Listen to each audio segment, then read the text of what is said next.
Back again, Rockin' Ron Garage. Last week you've seen us start up the Mustang for the first time in roughly 15 years. I haven't got the motor all tuned up and tuned in real good, but I'll get to that. It was a little chilly out this morning, so I kept the garage door shut and turned the heat on to warm it up before I come out here. We got some items in, and we're going to be tackling today. Heater core was leaking. I didn't realize it until I shut off the camera last time. So I bought a new heater core.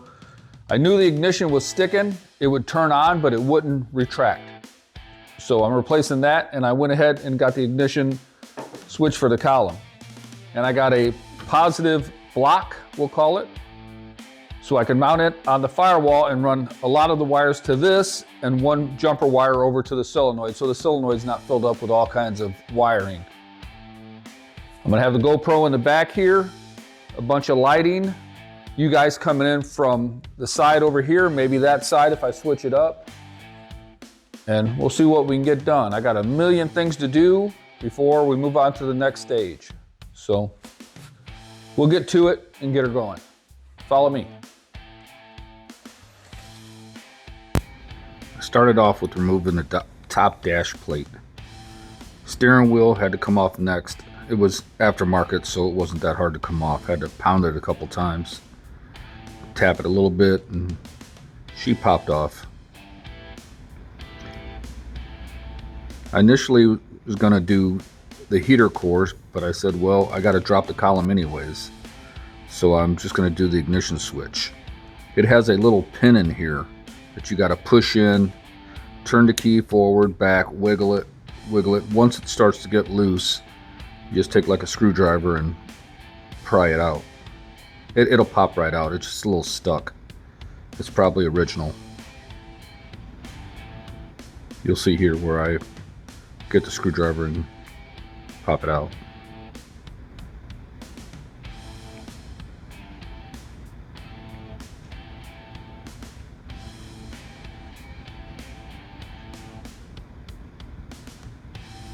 It's nice and crusty all up in there, some old grease and stuff. You'll see in the future where I lube it up with some spray lithium grease. I'm trying to show the pin, the little pinhole right there. You can't see it because it's too dark. There's a little pinhole you stick that point in, collapse it, and then you pull it out. And there it is on the new key switch itself. It's a little rod that sits in there. You got to push it up in to slide it out. It ain't much that holds it in, but it does the job. You line it back up after I lube it.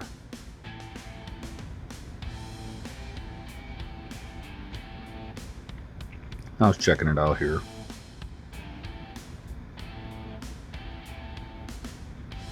I decided to narrate this video instead of letting it play out because it was so long. So long. There's a little spray lithium grease just to get a little lubrication.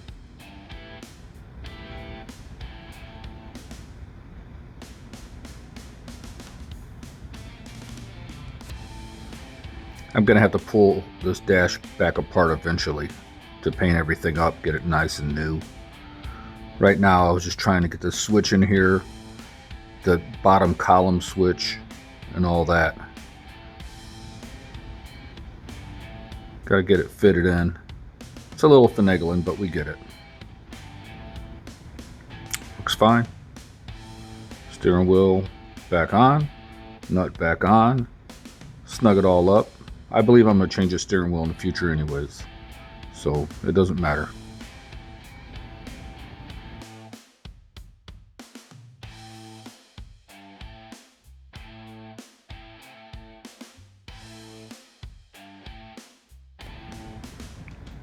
Here we go.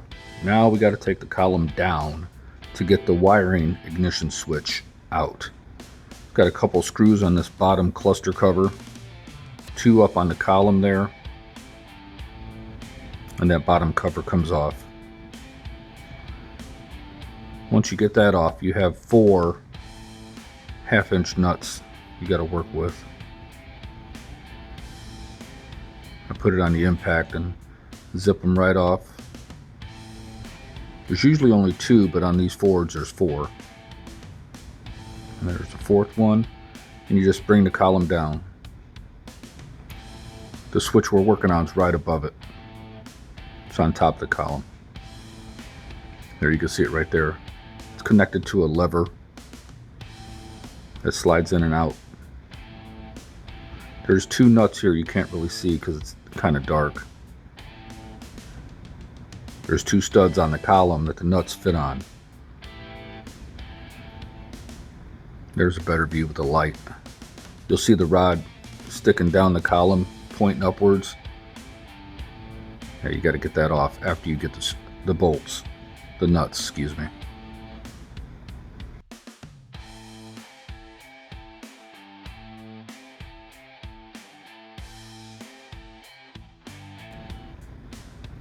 I had to get a socket up in there for the back parts. Push the column down a little bit.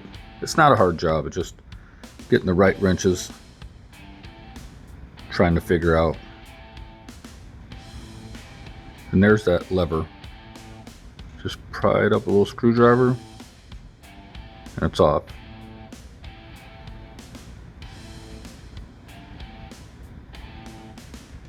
Not too hard at all. Now I got to get the wiring, the plug, the switch out from around the main harness. It's got to come down the column a little bit. There's enough slack on it to get it off. There it is.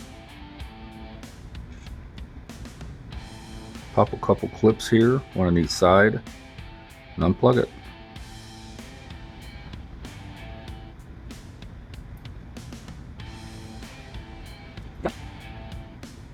There she is. Take the new one, snap it right up there, feed it back around the column.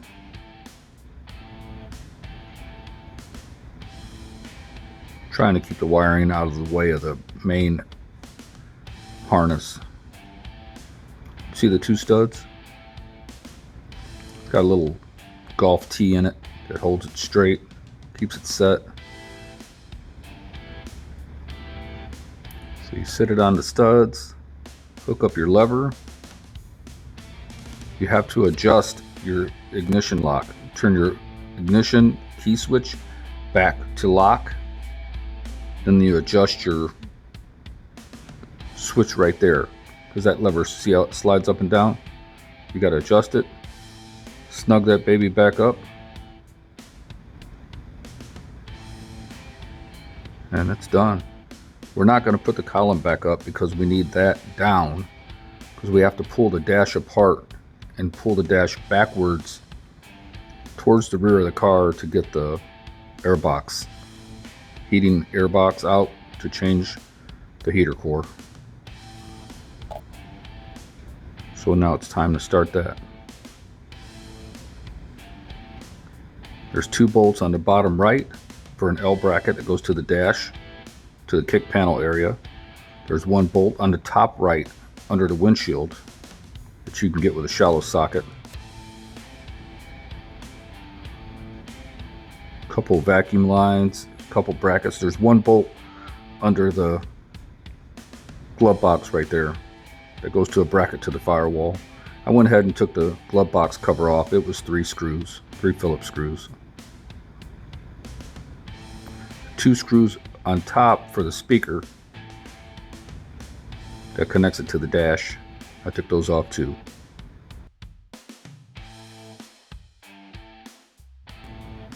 There's a bolt up under, right above the steering column, up under the fuel gauge.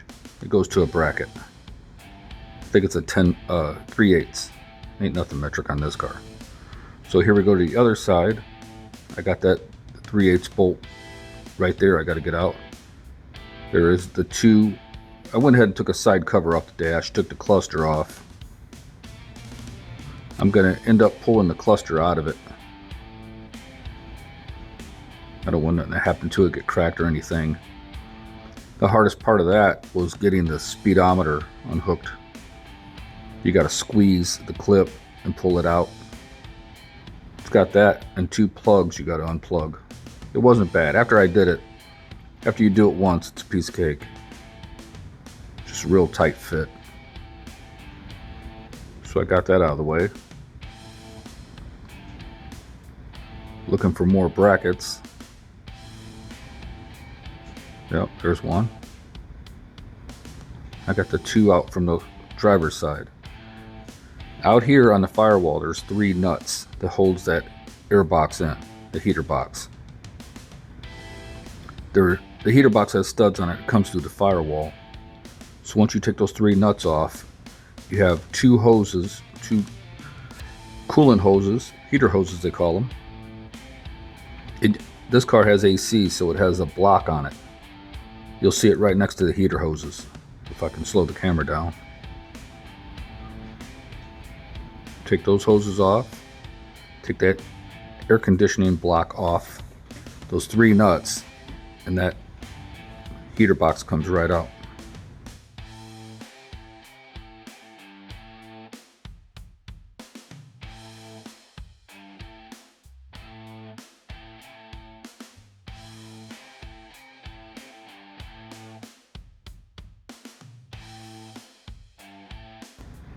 I don't have the AC hooked up on this car yet. So I got that block on there, but that's it. I don't have the bracket on there, or the pump, or nothing. Here I am doing the opposite side. There's 1 nut over there. So we got that out. And I go underneath to pull the box out, and it basically just fell out. A couple vacuum lines, maybe I didn't have attached. I had to get this dash out of the way. So I ran a bungee up to the hook on the headliner, because the dash was hanging down. It was just in the way. And then I ran zip ties also to keep it up, because the bungee just flexed too much. I got some real big zip ties and tied it up to that same little bracket. So it's up out of the way now. At this point, I'm thinking to myself, man, what did I get into? This is a job. But I just stayed on it, and you'll see where the box kind of falls down. Once I get everything out of the way, there it is. It's out.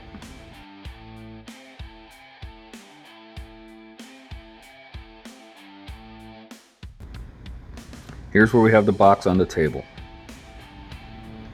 So now we got to dissect this thing to figure out what the deal is. Looks like there's probably 7 to 8 5/16 screws in it. Got to pull off this big cushion foam deal that keeps everything against the firewall nice and cushiony so it doesn't break nothing. Blocks the hole in the firewall that you need, that's in there. This whole box is all, we'll call it caulked together, factory. I believe somebody was working on this one before, because it had some silicone buildup on one of the levers. A couple cracks where the screws bolt in. But for the most part, that heater core was rotted. Oh my God. The hose area busted right off of it, basically. All around this is a 2-piece heater box, which pretty much all of them are. It has clips where the seams, where it sits together, they're like a spring clip. There's got to be 10 to 12 of them on there. So I'm popping all them off as I go around.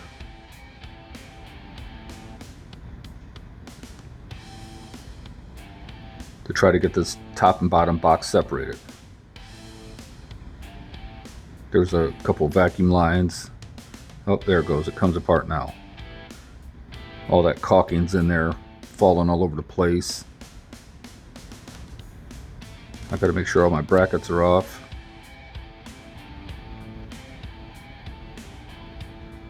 And since, like I said, this one has AC, it's got the big AC condenser in there too. Couple more 5/16 screws.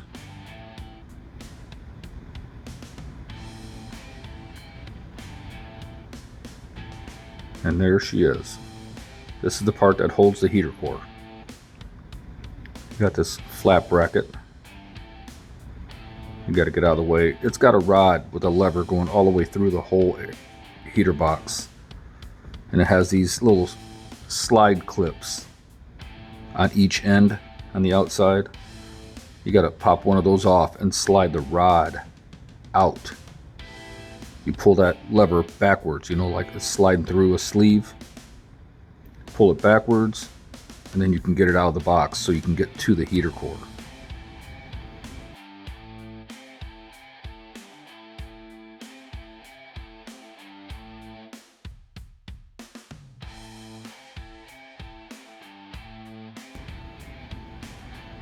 You can see I'm having a little problem doing it because believe me, this is not a fun job, but it had to be done. Got to take this little valve off to get to some more screws. I have to get that rod out to get this flap off.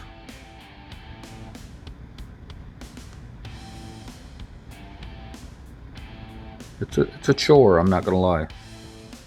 Once you do it once, I could do it again. But it's the whole figuring it out. I'm sure with a non-AC car that the heater core is so much easier to do. There we go. That thing is so rotted out. I had to go wash the box out. It's full of leaves and stuff. There's cushions on the front and back of that heater core. The old one, like pieces of foam, I had to put on the new one. The new one came wrapped in foam, so I only needed one of them. I ended up putting them both in. I believe I took one out so it would fit. And you just reverse the process, put it back together the way you got it. Bracket back in, screwed it back in, flaps. And just get it back together.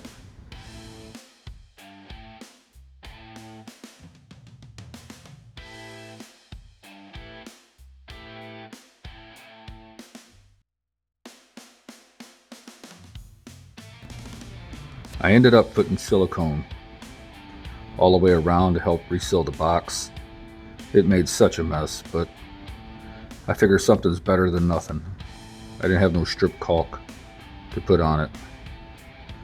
Got it back together. It was a chore. That AC condenser part was the hardest. That's why it wouldn't really go back together easy. So I had to get that all squared away. Got it back together. Now I'm hammering those spring clips back in. And I hit my thumb, smashed my thumb. Man, it hurt so bad. Thank God I didn't play the audio for that one. So we got it back all together. Climb back underneath this baby.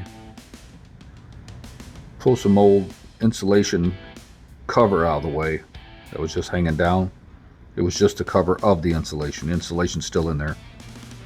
Set the box up in there, hook it to the other part of the air box, and get those 3 holes lined up for those studs that were on the outside that we put the nuts on.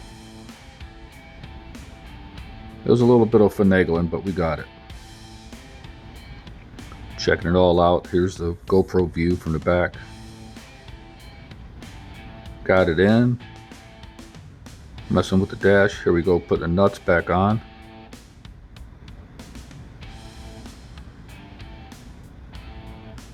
Getting it snugged up against the dash now that we got it all locked in. Gonna put the heater hoses back on and that air conditioning block, which is such a struggle to put on because it's 2 lines coming out. And you got to start them both at the same time and tighten them both up at the same time.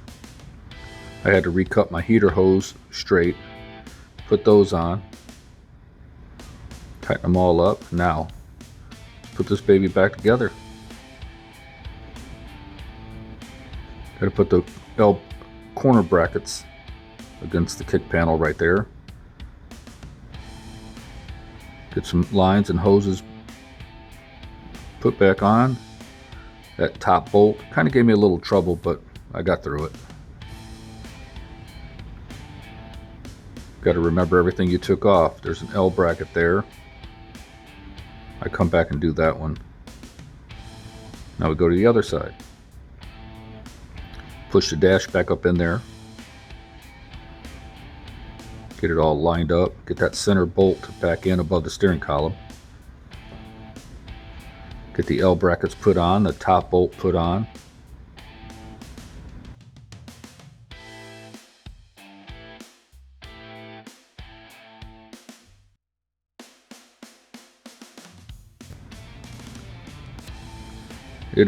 It's a chore to do this job, but it has to be done.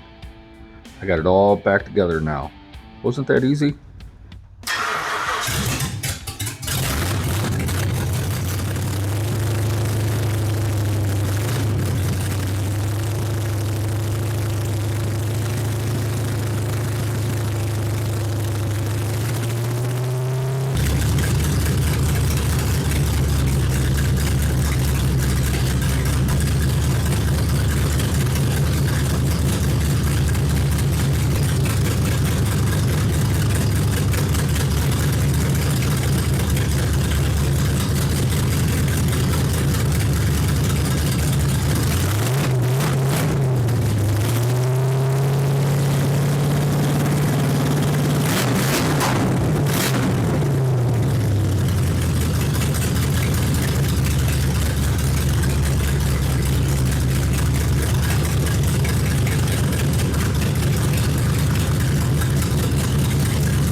Sounds pretty good.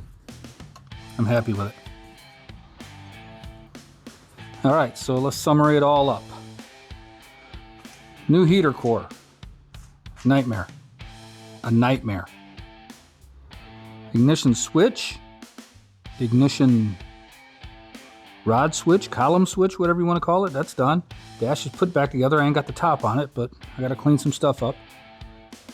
I put this junction block on for all my hot wires going to it, and one will go to here with the battery. That's about it. Heck yeah, it's a lot of work, as you'll see. A lot of work. Oh, it's funny. Bev's messing with me, so I'm gonna spin around and get her while she's in her work clothes. I'm gonna spin the camera. It can't, it won't. Get off me, fool. But other than that, we're doing pretty good. Yeah, this video was heck. That dash, man, that was a lot of work. A lot of work. I watched a couple of videos of it online, and it did not do it justice. I can't emphasize how much work it is to do a heater core in these cars. If you're not up to the tasks, don't try it. Trust me. It's a lot. It's a lot. So that's all I'm doing in this video. Like and subscribe, please. And keep the wheels turning. Rockin' Round Garage. Thank you very much. He's a man. A full-grown man who works and loves and makes things with his hands.